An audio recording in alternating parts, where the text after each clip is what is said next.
الحمد للہ رب العالمین والصلاة والسلام علی رسول اللہ صلی اللہ علیہ وسلم رب اشرح لی صدری ویسر لی امری واحلل عقدۃ من لسانی یفقہوا قولی سبحانک لا علم لنا الا ما علمتنا انک انت العلیم الحکیم رب زدنا علما ان الخیر الحدیث کتاب اللہ وخیر الہدی ہدی محمد صلی اللہ علیہ وسلم۔ سورہ مومنون ہماری چل رہی ہے۔ کل ہم نے پڑھا تھا کہ اللہ تعالیٰ نے دوسری امتوں کا ذکر کیا، ہر امت اپنے وقت پہ آنی ہے اور کوئی امت بھی اللہ ہلاک نہیں کرتا جب تک کہ اس کی ہدایت کے لیے نبی نہ بھیج دے، ٹھیک ہے۔ اور ہر امت نے کیا کیا؟ اپنے نبی کو جھٹلایا۔ اور پھر اللہ نے فرمایا کہ ہم نے موسیٰ علیہ السلام اور ان کے بھائی ہارون علیہ السلام کو اپنی نشانیاں اور دلائل دے کر کس کے پاس بھیجا؟ فرعون کے پاس، جو غرور و تکبر کرتا تھا اور بڑا ہی سرکش تھا۔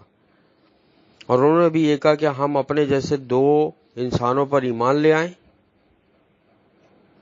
تو پھر اللہ تعالیٰ نے پورا ایک واقعہ ہے جو ہم پڑھ چکے ہیں، تو پھر اللہ تعالیٰ نے فرعون کو ہلاک کر دیا اور حضرت موسیٰ علیہ السلام کو اللہ تعالیٰ نے توریت عطا کی، ٹھیک ہے، تاکہ ان کی قوم ہدایت پا جائے۔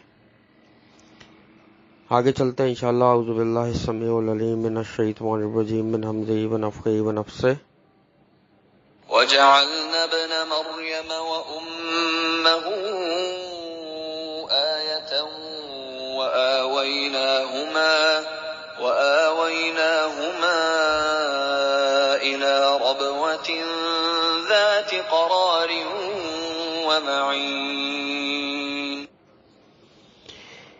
اب اللہ فرما رہے ہیں اور ہم نے بنایا عیسیٰ ابن مریم کو اور اس کی ماں کو عظیم نشانی، اور ہم لے آئے ان دونوں کو ایک بلند جگہ کی طرف جو سکون و آرام اور ایسی جگہ تھی جہاں سے چشمہ جاری تھا۔ پہلے تو بیٹا یہ چیز دیکھو کہ اللہ تعالیٰ نے حضرت موسیٰ علیہ السلام کے بعد یہاں پہ حضرت عیسیٰ علیہ السلام کا ذکر کیا۔ حضرت عیسیٰ علیہ السلام آخری نبی تھے، نبی صلی اللہ علیہ وسلم سے پہلے، یعنی ان کے اور نبی صلی اللہ علیہ وسلم کے بیچ میں کوئی بھی دوسرا نبی نہیں آیا، ٹھیک ہے۔ اب اللہ فرما رہے ہیں ہم نے بنایا عیسیٰ علیہ السلام کو اور اس کی ماں کو عظیم نشانی۔ اللہ تعالیٰ نے یہاں یہ نہیں فرمایا ہم نے عیسیٰ علیہ السلام کو نشانی بنایا اور ان کی ماں کو نشانی بنایا۔ اللہ تعالیٰ نے فرمایا عیسیٰ علیہ السلام اور اس کی ماں کو نشانی بنایا، یعنی کہ یہ دونوں چیزیں ایک ہی ہیں، ان کے بیچ میں کوئی تیسرا نہیں ہے، یعنی یہ بغیر باپ کے پیدا ہوئے تھے، ورنہ تو باپ کا ذکر ہوتا نا، ٹھیک ہے۔ تو عظیم نشانی بنایا اور اللہ لے آیا ان کو ایک بلند جگہ۔ ربوہ کہتے ہیں ایسی بلند جگہ کو کہ جس پہ پانی ڈالو زمین پہ، ریتیلی زمین پہ، وہ پانی جذب کر لیتی ہے، تھوڑی پھول جاتی ہے، بڑی اچھی سرسبز و شاداب ہوتی ہے۔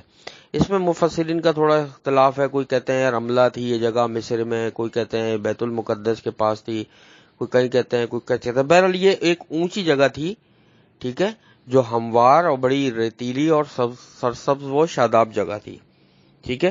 اور ان کے پیروں کے نیچے سے اللہ تعالیٰ نے ایک چشمہ جاری کیا، ٹھیک ہے۔ یہ اللہ تعالیٰ قرآن میں بتا رہے ہیں، اس کی ڈیٹیل ہم سورہ مریم میں پڑھ چکے ہیں۔ اگلی آیت کی طرف چلتے ہیں انشاءاللہ۔ يَا أَيُّهَا الرُّسُلُ كُلُوا مِنَ الطَّيِّبَاتِ وَاعْمَلُوا صَالِحًا إِنِّي بِمَا تَعْمَلُونَ عَلِيمٌ۔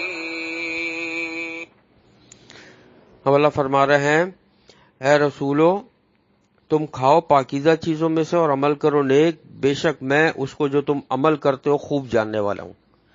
تمام انبیاءوں سے اللہ تعالیٰ نے یہی فرمایا، کھاؤ پیو پاکیزہ اور حلال طیب چیزوں میں سے، ٹھیک ہے۔ یہ ہم سورہ انعام میں بہت ڈیٹیل میں ہم نے پڑھا ہے، ٹھیک ہے، کہ حرام چیزیں، گندی، ناپاک، خراب چیزیں، اس سے پرہیز کرنا چاہیے کیونکہ یہ سب صحت کے لیے نقصان دہ ہوتی ہیں، اور اللہ نے سب سے بڑی بات کہ منع کیا ہے۔ اور پھر نیک عمل کرو، اور جو بھی عمل انسان کرتا ہے چاہے وہ نبی کرے یا کوئی ایک امتی کرے، اللہ سب کچھ دیکھ رہا ہے اور سب کچھ جانتا ہے۔ آگے چلتے ہیں۔ وَإِنَّ هَٰذِهِ أُمَّتُكُمْ أُمَّةً وَاحِدَةً وَأَنَا رَبُّكُمْ فَاتَّقُونِ۔ اب بلا شبہ یہ تمہاری امت ہے، ایک ہی امت، اور میں تمہارا رب ہوں، لہذا تم مجھ سے ہی ڈرو۔ اللہ تعالیٰ نے فرمایا یہ تمہاری امت ہے، ایک ہی امت۔ ایک ہی امت سے کیا مطلب ہے؟ شروع سے نبی صلی اللہ علیہ وسلم تک جتنے نبی آئے سب نے ایک ہی چیز کی تعلیم دی۔ وہ تعلیم کیا تھی؟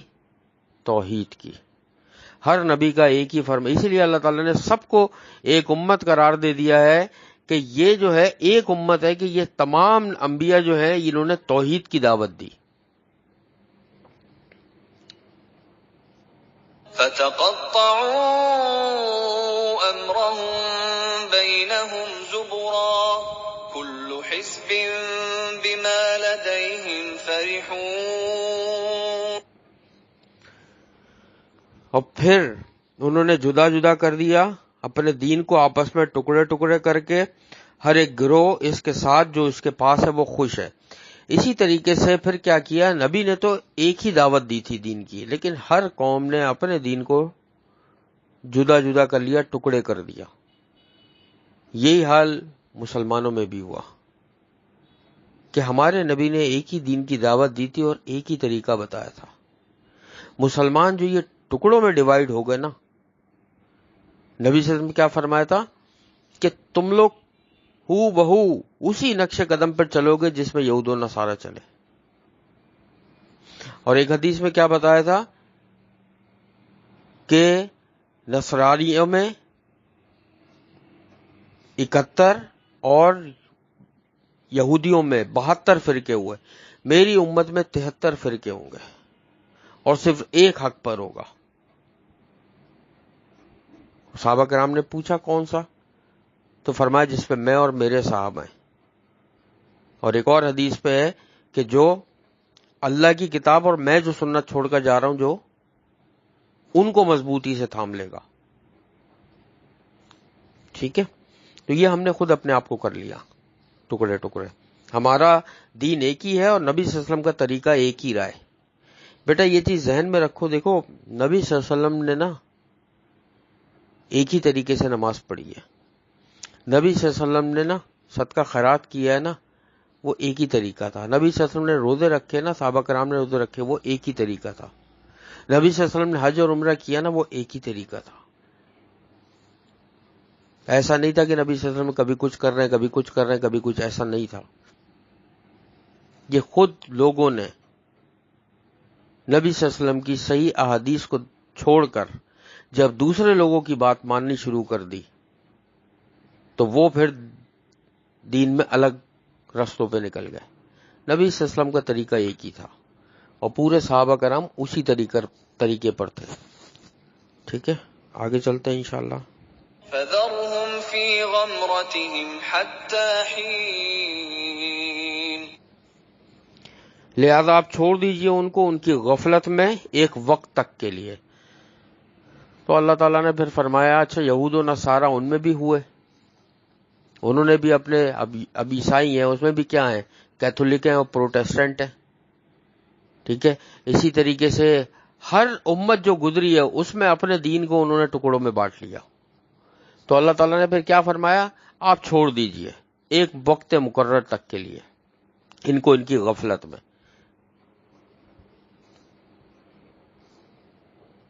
أَيَحْسَبُونَ أَنَّمَا نُمِدُّهُم بِهِ مِن مَّالٍ وَبَنِينَ نُسَارِعُ لَهُمْ۔ اب اللہ فرما رہے ہیں کیا وہ گمان کرتے ہیں کہ بے شک وہ جو ہم بڑھا رہے ہیں انہیں اس کے ساتھ مال اور اولاد سے؟ اب اللہ تعالیٰ فرما رہے ہیں کہ وہ لوگ یہ سوچ رہے ہیں جو بھی فرقہ ہے، ٹھیک ہے، کہ اس کا مال اور اس کی اولاد بڑھ رہا ہے تو وہ اس پر خوش ہے، اس پر وہ راضی ہے۔ اور میں نے اس میں بڑی ڈیٹیل میں بتایا تھا مال، اولاد اور یہ فتنہ کیا ہے اور کیا نہیں ہے۔ اگلی آیت میں اس کی کچھ تفصیل ہے۔ إِنَّ الَّذِينَ هُم مِّنْ خَشْيَةِ رَبِّهِم مُّشْفِقُونَ۔ اب اللہ تعالیٰ ارشاد فرما رہے ہیں کہ ہم جلدی کر رہے ہیں ان کے لیے بھلائیوں میں، نہیں بلکہ وہ شعور نہیں رکھتے، بے شک وہ لوگ کہ وہ اپنے رب کے خوف سے ڈرنے والے ہیں۔ دیکھو اللہ تعالیٰ نے فرمایا کہ ہم ان کی اولاد اور مال کو جو بڑھا رہے ہیں، کیا وہ یہ گمان کرتے ہیں کہ اللہ ان سے راضی ہے؟ میں نے بتایا تھا نا کہ دیکھو کامیابی کا معیار یہ نہیں ہے کہ کسی کی بہترین نوکری لگ گئی، 100 بندوں میں اس کی لگ گئی۔ کامیابی کا یہ معیار نہیں ہے کہ 10 بندے پیچھے رہ گئے، ایک بندہ کاروبار میں بہت آگے چلا گیا۔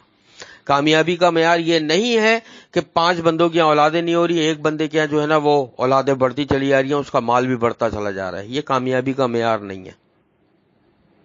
اگر ایسی بات ہے تو پھر بتاؤ قارون کو کس کھاتے میں رکھو گی؟ اللہ تعالیٰ نے اس کو کتنی دولت دی تھی کہ لوگ اشش کرتے تھے اس کی دولت پہ اور سوچتے تھے، اللہ تعالیٰ قرآن میں فرما رہا ہے کہ لوگ خیال کرتے تھے کہ یہ ہے اصل زندگی، اور اللہ نے کیا فرمایا کہ ہم نے اس کو ڈھیل دی ہوئی تھی، اور جب پکڑا اس کو تو لوگوں نے پناہ مانگی پھر کہ شکر ہم اس کے ساتھ نہیں تھے۔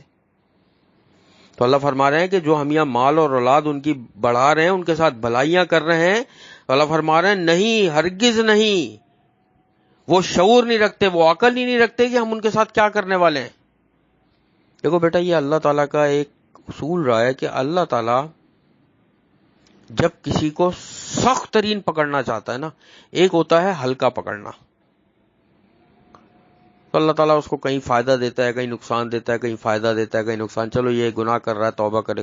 ایک ہوتا ہے سخت ترین پکڑنا اللہ کا، اللہ تعالیٰ اس کو کہیں بھی بیماری، نقصان، پریشانی نہیں آنے دیتا، اس کی زندگی بڑی مست چل رہی ہوتی ہے، جو کاروبار کیا چل اٹھا، جو چیز کری چل اٹھی، جس چیز میں ہاتھ ڈالا بڑھ گئی، اولادیں بے حساب، خوب ترقی، کامیابی، ویل ایجوکیٹڈ، بزنس، کاروبار، گھر، دولت، پیسہ، عزت، شہرت، اللہ تعالیٰ چھوڑ دیتا ہے پھر۔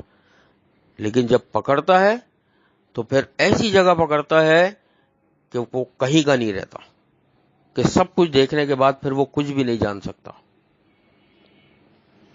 اس چیز سے آدمی کو ڈرنا چاہیے۔ صحابہ کرام،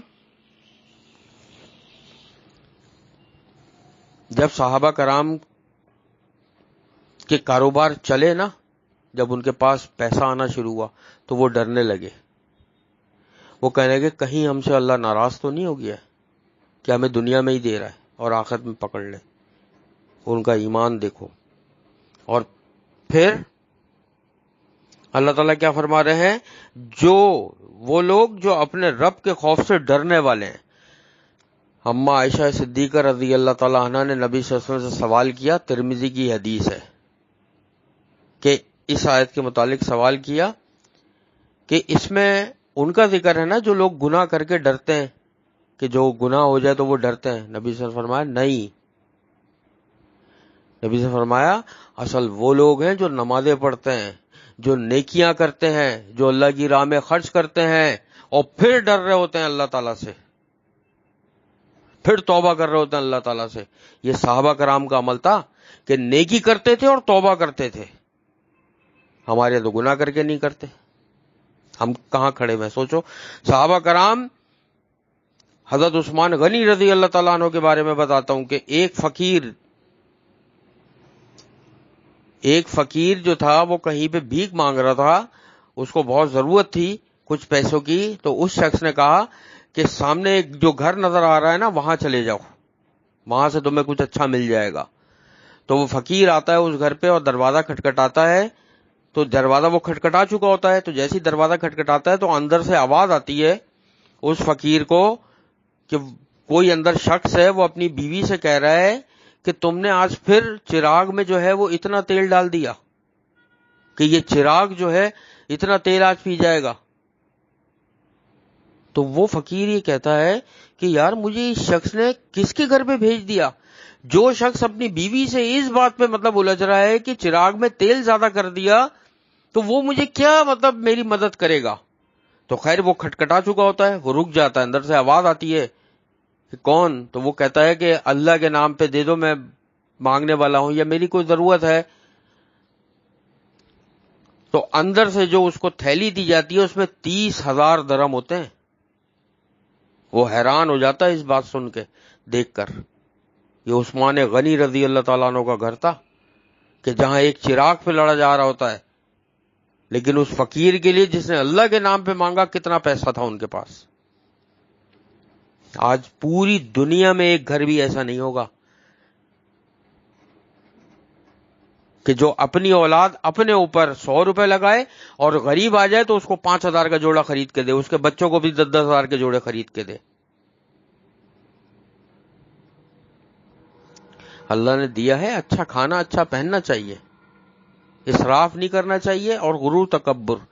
تو کہنے کا مقصد ہے وہ لوگ کہ جو نیکیاں کرتے ہیں اور توبہ کرتے ہیں، اللہ سے ڈرتے ہیں، ان کے تقوی کا عالم دیکھو کیا ہوگا. اللہ سے دعا ہے اللہ تعالیٰ ہمیں ان میں شامل کرے.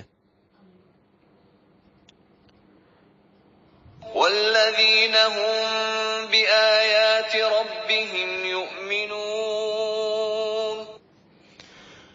اب اللہ فرما رہے ہیں اور وہ لوگ جو اپنے رب کی آیتوں کے ساتھ ایمان لاتے ہیں، وہی جو اللہ کے خوف سے ڈرتے ہیں، یہ وہی لوگ ہیں جو اصل میں ایمان لاتے ہیں. یعنی پچھلی آیت ہم نے یہ پڑھی نا کہ جو ڈرتے ہیں، ان کی ایک اور پہچانی کیا بتائی؟ یہ وہ لوگ ہیں جو اللہ کی آیتوں پہ ایمان لاتے ہیں کہ اللہ تعالیٰ نے فرمایا کہ میرا حکم مانو، مجھ سے مانگو. تو یہ کہتے ہیں سوائے اللہ کے کسی سے ہم نہیں مانگ سکتے، جتنے بھی بیمار ہو جائیں اللہ ہی دے سکتا ہے. کوئی صحت، بیماری، شفا، اولاد، روزگار کوئی کچھ نہیں دے سکتا. اور اللہ نے فرما دیا اطیعوا اللہ و اطیعوا الرسول، کے رسول کی مانو، رسول تمہارے لیے بہترین نمونہ ہے. تو وہ لوگ پھر وہ ہیں جو یہ کہتے ہیں ہم رسول کے علاوہ کسی کی بات کو نہیں مان سکتے. رسول کی ایک حدیث سامنے آ جائے، کوئی دنیا کی طاقت ہمیں نہیں ہٹا سکتی کہ ہم اپنے ماں باپ کی بات یا کسی پیر فقیر کی بات مان لیں نبی کی حدیث یا سنت کے آگے. اصل میں یہی لوگ تو ہیں ڈرنے والے. ان کی پہچانیاں بتا رہا اللہ تعالیٰ، ان کی شان بتا رہا ہے یہاں پہ. اور اگلی کیا شان اللہ فرما رہے ہیں؟ والذین هم بربهم لا یشرکون. اب اللہ فرما رہا ہوں وہ لوگ کہ وہ اپنے رب کے ساتھ شریک نہیں ٹھہراتے. دیکھتی جاؤ کہ اللہ سے ڈرنے والوں کی کیا کیا اللہ نشانیاں بتا رہے ہیں کہ جو ایمان لاتے ہیں، شریک نہیں ٹھہراتے، جو اللہ ہی کو پکارتے ہیں، جو اللہ کی آیتوں پہ ایمان لاتے ہیں. شریک بھی میں نے بتا دیا تھا کہ اللہ کی ذات میں، صفات میں بھی شریک نہیں ٹھہرانا چاہیے. یہاں سب سے بڑا مسئلہ یہ ہے کہ انسان اللہ کی ربوبیت میں تو شریک نہیں ٹھہراتا، لیکن انسان اللہ کی الوہیت میں اور صفات میں شریک ٹھہراتا ہے. مسئلہ یہ ہے، وہ بھی شرک ہے کہ اللہ سننے والا ہے، اب فلاں بھی سن سکتا ہے، فلاں بھی سن سکتا ہے، ہم اس سے بھی مانگ سکتے ہیں. نہیں، ہرگز نہیں. اللہ ہی سن سکتا ہے اور وہی پکار جو ہے نا سنتا ہے اور پوری کرتا ہے. پھر صدقہ، خیرات، یہ سب چیزیں کس کے لیے ہونی چاہیے؟ خالص اللہ کے لیے. کہیں چڑھاوے، فلانا، اتارا، یہ وہ نہیں ہونا چاہیے، صرف اللہ کے لیے ہونا چاہیے بس. ٹھیک ہے، اب آگے چلتے ہیں. والذین یؤتون ما آتوا وقلوبهم وجلة انہم الی ربهم راجعون. اب اللہ فرما رہے ہیں کہ وہ لوگ جو دیتے ہیں وہ کچھ صدقہ، جبکہ ان کے دل ڈرنے والے ہوتے ہیں کہ بے شک وہ اپنے رب کی طرف لوٹنے والے ہیں. وہ جو صدقہ دیتے ہیں لیکن ڈر رہے ہوتے ہیں، وہی آگئی بات، نیکی کر رہے ہوتے ہیں اور ڈر رہے ہوتے ہیں اللہ سے کہ پلٹنا ہے، کہیں اللہ قبول بھی کرے گا نہیں کرے گا. اور ہم نیکیاں کر کے کیسی لوگوں کو بتا کے وہ کر ہوتے ہیں کہ لوگوں سے تعریفیں سنیں. فلاں کے گھر میں راشن ڈلوا دیا، فلاں کے بچے کا ایڈمیشن کرا دیا، اس کو کچھ علاج کے پیسے دے دیے تو خاندان میں، اور اس نے اگر شادی کارڈ نہیں بھیجا، بلایا نہیں، تو شکوے شروع کر دی. یعنی آپ دنیا میں یہ چاہ رہے ہو کہ آپ نے کوئی احسان جو اللہ کے لیے کیا، آپ دنیا میں اس کا بدلہ لینا چاہ رہے ہو. کتنے افسوس کی بات ہے. تو اللہ سے کیا چاہیے؟ پھر اللہ کے لیے کیا کیا تھا؟ اللہ کے لیے کیا، کون سی نیکی کری اللہ کے لیے؟ اگلی آیت کی طرف چلتے ہیں. اولئک یسارعون فی الخیرات وهم لها سابقون. یہی لوگ ہیں کہ جلدی کرتے ہیں بھلائیوں میں اور وہ ان کے لیے سبقت کرنے والے ہیں۔ اللہ تعالیٰ نے پہچانی بتا دی ان لوگوں کی کہ یہ ساری پہچانیاں ان لوگوں میں ہیں کہ جو اصل میں ایمان والے ہیں، کہ یہ بھلائی میں نیکی کے کاموں میں سبقت کرتے ہیں، کہ کہیں کوئی نیکی کا کام ہو اور یہ ہاتھ کھڑا کر دیتے ہیں کہ ہم سب سے آگے ہیں۔ کہیں مسجد کی تعمیر ہو رہی ہو، کہیں پہ کوئی دروس چل رہے ہو، کہیں پہ کوئی دینی محفل ہو، کہیں پہ کوئی صدقہ خیرات کرنا ہو، کہیں پہ کسی کی مدد کرنی ہو، کہیں اللہ کے نام پر یا اللہ کے راستے میں کوئی بھی مدد کرنی ہو، یہ سب سے آگے کھڑے ہوئے ہوتے ہیں بغیر کسی مطلب کے، کہ بھلائیوں میں جلدی کرتے ہیں۔ تو بیٹا ہمیں ہر چیز میں نیکی کے کاموں میں جلدی کرنی چاہیے، اس سے پہلے کہ وہ وقت ختم ہو جائے۔ اللہ نیکی کے کام کسی سے بھی لے سکتا ہے۔ اگر کوئی شخص یہ سوچ رہا ہے نا کہ اللہ نے اس کے ذریعے لیا، تو اس کو شکر ادا کرنا چاہیے اللہ کا کہ اتنی مخلوق میں اللہ نے اس کو چنا کہ یہ نیکی کا کام کروایا، چاہے کوئی بھی نیکی کا کام ہو، کوئی بھی ایکسپائزڈ نیکی کا کام ہو، اس شخص کو خوش ہونا چاہیے۔ اللہ تو اپنی مخلوق میں سے جس سے چاہے کروا لے، نہ کہ یہ کہ اللہ اس سے کام کرایا وہ لوگوں میں گاتا پھرے۔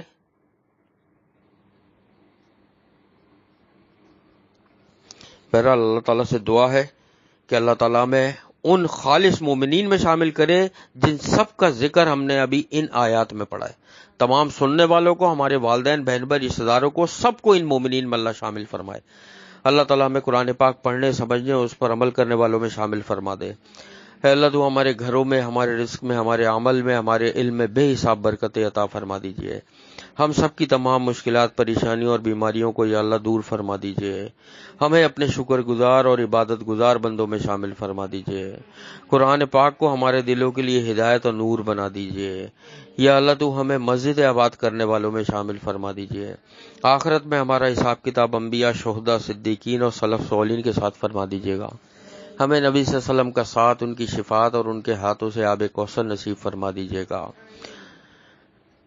ہم سب کو ان 70,000 لوگوں میں شامل فرما دیجیے گا جو بغیر حساب کتاب کے تیری رحمت سے جنت الفردوس میں جائیں گے۔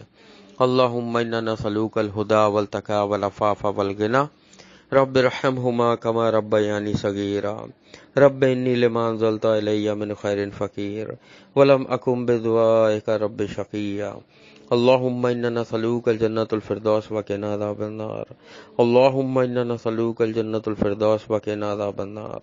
اللہم انا نسألوک الجنت الفردوس وقنا عذاب النار۔ ربنا تقبل منا انک انت السمیع العلیم وتب علینا انک انت التواب الرحیم۔